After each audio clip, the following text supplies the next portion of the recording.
நாம் இப்போ வந்து தோட்ட மலர்கள் பற்றி பார்க்க போகிறோமா. ஒரு மாடி தோட்டமோ ஒரு வீட்டு தோட்டமோ தோட்ட மலர்கள் என்னென்ன மலர்கள் தோட்டத்தில் நமக்கு எளிதாக வளரக்கூடியது, நமக்கு பயனுள்ளதாக இருக்கும், நமக்கும் தேவையானதாக இருக்கும் என்றதை பற்றி பார்க்கலாமா. தோட்ட மலர்கள் தோட்டம்னு மெயினாக இருந்தால் நம்ம வந்து செம்பருத்தி வைப்போமா. அழகுக்காக வைக்கலான்னு சொன்னால் அந்த மஞ்சள் கலர் பூ எல்லோ தங்க மலர்னு சொல்லுவாங்க, அழகாக மஞ்சளில் இருக்கும். நான் ஷார்ட்டில் போடுவோம் ஒரு பூ வந்து, அதை கூட ஃபேஸ்புக்கில் தான் என்ன பூன்னு கேட்டால் அது குபேர பூன்னாங்க.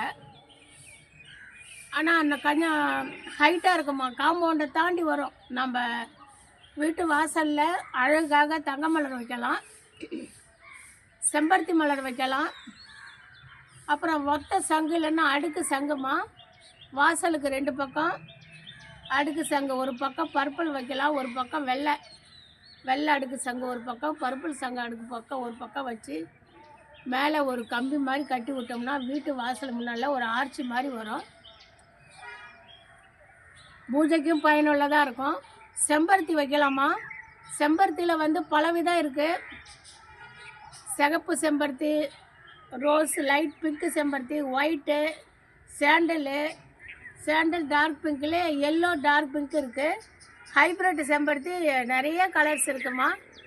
அந்த மாதிரி செம்பருத்தி வகைகள் வச்சோம்னா எப்படியும் நமக்கு மாதத்தில் ஒரு 20 நாட்கள் பூ கொடுப்பாங்க. 1 2ன்னு கொடுத்துனே இருப்பாங்க.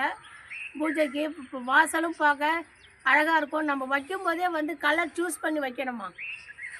சரி, ஏற்கனவே என்ன செடி இருக்குது, அந்த செடியில் வந்து என்ன கலர் பூக்கள் வருது, இட்லி பூ இருக்குது, அதில் என்ன கலர் வருது, அதுக்கு என்ன கலர், அடுத்த கலர் என்ன கலர் நம்ம காம்பினேஷன் வச்சா வாசலோ வீடோ அழகாக இருக்கும். இப்போ நம்ம தோட்டம்லாம் வந்து பூக்கள் தோட்டம், கார்டன் தோட்டம்னா நம்ம வீட்டை அழகுபடுத்துறது அதில் ஒரு காரணம் இருக்குது. ஃப்ரண்ட்டில் என்ன பூ வைக்கலாம், சைடில் என்ன பூ வைக்கலாம், நம்ம வீட்டை சுற்றி இடம் இருந்தால் நம்ம என்னென்ன பூ வைக்கலாம். இல்லை மாடி தோட்டமா, அதுக்கு என்ன பூ வச்சா வசதியாக இருக்கணும். நம்ம ஒரு கலர் வச்சு அது கூட அடுத்த கலர் காம்பினேஷன் என்ன கலர் வைக்கலான்னு சொல்லி நம்ம கலர் காம்பினேஷன் கூட பார்த்து தோட்டம் வைக்கலாம். அது வந்து தோட்டம் ஒரு 5-6 வருஷமாக வச்சுருந்தவங்க அது கொஞ்சம் சேஞ்சஸ் பண்ணணும், கரெக்ட் பண்ணணுன்னா கலர் வைஸு.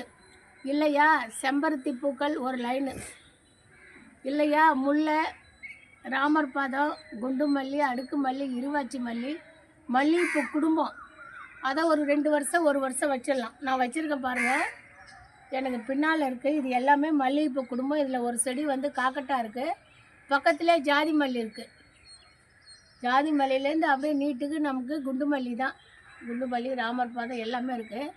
அதே இந்த ரோ பார்த்திங்கன்னா இந்த நீட்டு ரோ முழுக்க செம்பருத்திமா. அடுக்கு செம்பருத்தியில் சிகப்பு இருக்குது, கனகாமர கலர் இருக்குது, ரோஸ் இருக்குது, ஆரஞ்சு கலர் இருக்குது. இவங்கெல்லாம் அடுக்கு இல்லாத அப்படியே ஒத்த செம்பருத்தின்னு பார்த்தீங்கன்னா சிகப்பில் 2 வருஷம் 2 இருக்குது, ஒத்த சிவப்பு 3 இருக்குது, சாண்டல் இருக்குது, பிங்க் இருக்குது, வெள்ளை இருக்குது. இந்த மாதிரி செம்பருத்தி வகைகள் நம்மகிட்ட நிறையா இருக்குமா. இந்த மாதிரி நீங்கள் வந்து தோட்டம் வைக்கலாம். இதை எப்படி வைக்கணுன்னா ஃபஸ்ட்டு மாடி தோட்டத்துக்கு நல்ல ட்ரே ஒன்று, தொட்டி மாதிரி ஒன்று பாருங்கள். எனக்கு தெரிஞ்சு இப்போதாம்மா அதிகமாக பிளாஸ்டிக் தொட்டி, டெரக்கோட்டெல்லாம் வந்திருக்கு. அதுக்கு முன்னே மண் தொட்டி தான். இப்போ மண் தொட்டி வந்து 200க்கு மேலே போகுதுமா. ஒரு பெரிய சைஸு தொட்டி வாங்கினோன்னா 220 ரூபா 210 ரூபான்னு விற்கிது. அதை விட 199 ரூபா. பிளாஸ்டிக் ஒன்றும் விலை கம்மியாக விற்றுல. அதுக்கு நம்ம மண்ணே வாங்கிடலாம். பிளாஸ்டிக்கை வந்து 199, ஒரு தொட்டி 175 விற்கிது. 100ஸ்லாம் விற்றா எல்லாம் ரொம்ப சின்னதாக இருக்குமா. எனக்கு தெரிஞ்சு நீங்கள் வந்து மண் தொட்டி வாங்குறது நல்லது. மண் தொட்டி வந்து வெயிலில் வந்து சூடாகாது. பிளாஸ்டிக் வந்து லைட்டாக சூடாகுமா. சூடாகும்போது கொஞ்சம் மண்ணை நம்ம வெயில் நேரத்துலேயே சாயந்தரமே வந்து நம்ம கிண்டனோம்னா, மார்னிங் நம்ம தண்ணி ஊற்றிட்டு ஈவினிங் வந்து கிண்டனா கூட ஒரு மாதிரி கதகதப்பாக இருக்கும். இந்த பாருங்கள் போகன்வில்லா, இது வந்து அழகுக்காக தான் வச்சுருக்கேன். மாடி தோட்டத்தில் தான் இருக்குது. போகன்வில்லா ஒரு செடி வந்து இருக்கிறதுல இதாம்மா விலை அதிகம். இதுவும் பழமரமும் தான் விலை அதிகம்.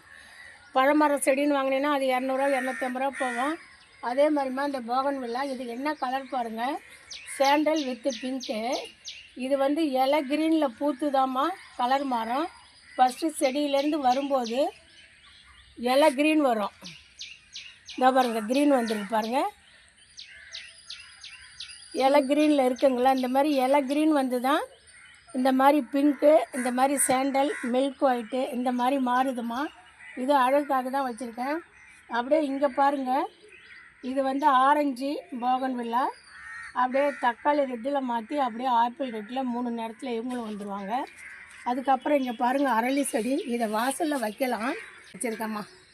நான் தோட்டம் மேலே வச்சதுனால மேலே வச்சுருக்கேன். இது வந்து மஞ்சள் அரளிம்மா, இது இதுமாரி அழகுக்கு தான் வச்சுருக்கேன். இதை பாருங்கள் செண்பகம் இன்னும் பலன் தரலை. இவங்க கொஞ்சம் ஆஃப் நிழலில் இருந்தாங்கம்மா 2 நாளைக்கு முன்னாடி தான். நல்ல வெயில் படட்டும், இதுக்கப்புறம் மழை நேரம்ல கொஞ்சம் தோட்டத்தையும் கொஞ்சம் அரேஞ்ச் பண்ணணும், ஆள் கிடைக்கல நமக்கு. இது வந்து செண்பகம். அப்புறம் மனோரஞ்சிதம் வந்து அங்கே இருக்குமா. இந்த மாதிரி தான் நம்ம தோட்டம் வைக்கணும். இதெல்லாம் அழகாக தான் வச்சுருக்கேன். இந்த மாதிரி பூக்கள் வைக்கலாமா. அடுத்து இன்னும் வாசலில் வைக்கணுன்னா இன்னும் கொஞ்சம் கனகாமர கலரில் கூட ஒரு பூக்கள் இருக்குது, அது கேட்டு மேலே அழகாக படருது. நம்ம முன்னால் தோட்டத்தில் அழகாக செடி வைக்கிறோன்னா அந்த மாதிரி நீங்கள் 2-3 வெரைட்டி தேடி பாருங்கள். எதுவுமே கொஞ்சம் நம்ம முன்கூட்டியே திட்டமிட்டு செய்ய. இது பாருங்கள் ஒத்த சிகப்பு செம்பருத்தி, இங்கே பாருங்கள் பிங்க் அடுக்கு. நம்மகிட்ட ஓரளவுக்கு செம்பருத்திலே மினிமம் 3/4 பாகம் இருக்குமா. மல்லி குடும்பங்கள் ஃபுல்லாக இருக்குது, மல்லிகைப்பூ குடும்பங்கள். அப்படியே இங்கே வந்து பாருங்கள் வெள்ளை சங்கு செடி கொடிகள் ஏற்றி வச்சுருக்கேன், இதுவும் இருக்குது. அப்படியே குண்டு மல்லி செடி பாருங்கள், எல்லாத்துலேயும் பூக்கள் வச்சுருக்கு பாருங்கள். குண்டு இதெல்லாம் பூஜைக்குமா, நம்ம வீட்டிலே பறித்து நம்மளே வைக்கலாம். இந்த மாதிரி தான் தோட்டத்தில் நீங்கள் பூக்கள் வைக்கணும். நான் ஃபஸ்ட்டு உட்காந்து வீடியோ போடும்போது அது குண்டுமல்லி பிரான்ச்சு தான். அதே மாதிரி இந்த தர்மக்கோலில் குண்டுமல்லி வச்சுருக்கேன் பாருங்கள், எல்லாமே மொக்கு வச்சுருக்காங்கம்மா. இன்னும் ஒரு 2 நாள், ஒரு 3 நாள் போனால் நான் சாட் போடலாம், அதுக்குள்ளே அரும்புகள்லாம் பெருசாகிடுவாங்க. இந்த மாதிரி தான் நீங்கள் தோட்ட மலர்கள் வைக்கணும். நான் வைக்கும்போது செம்பருத்தி ஒரு லைன் வச்சுருக்கேன், குண்டுமல்லி ஃபேமிலி ஒரு லைன் வச்சுருக்கேன், ஜாதி மல்லி அவங்களோட சேர்த்துட்டேன். பழமரங்கள் இடையில இதில் 2 அங்கே 2 கீழே ஒரு 3 இறக்கணுமா. கீழே இறக்கறதில் 2-3 போயிட்டு வரேன்னு போயிட்டாங்க. இப்படி தான் நம்ம பூக்கள் தோட்டம் வைக்கணும். எப்படி வைக்கணும்னு சொல்கிறோம்மா. ஒரு தொட்டி, அதில் வந்து ஒரு 4-5 ஹோல்ஸ் வச்சு அது மேலே கல்லோ ஓட்டாஞ்சில்லோ எதுவோ ஒன்று நம்ம தொட்டியிலேருந்து மண் கீழே இறங்காத அளவுக்கு வச்சுட்டு ஒரு 4-5 மண் வந்து கலந்து, ஒரு 4 மண் கலந்துங்க. தோட்ட மண், எம்சாண்டு இல்லைன்னா ஆற்று மணல், கொக்கோ ஃபிட்டு. செடிக்கு ஒரு 2-3 விதம் மண் கலந்திங்கன்னா செடிக்கு தேவையான சத்துக்கள் போகும், நல்லா வளரக்கூடியதாக இருக்கும். கொஞ்சம் மாட்டு சாணம், தொழு உரம் இப்படிலாம் பயன்படுத்தி தான் நம்ம தோட்டம் வளர்க்கணும். உங்களுக்கு என்ன செடி இப்போ உங்கள் கையில் இருக்குது, பூச்செடி இருக்கா பழச்செடிக்கா, உங்களுக்கு என்ன வீடியோ வேணும்னு நீங்கள் கமெண்ட்டில் சொன்னீங்கன்னா நான் அந்த வீடியோ போடுறேம்மா. உங்களுக்கு பயனுள்ளதாக இருக்கும். நன்றிம்மா.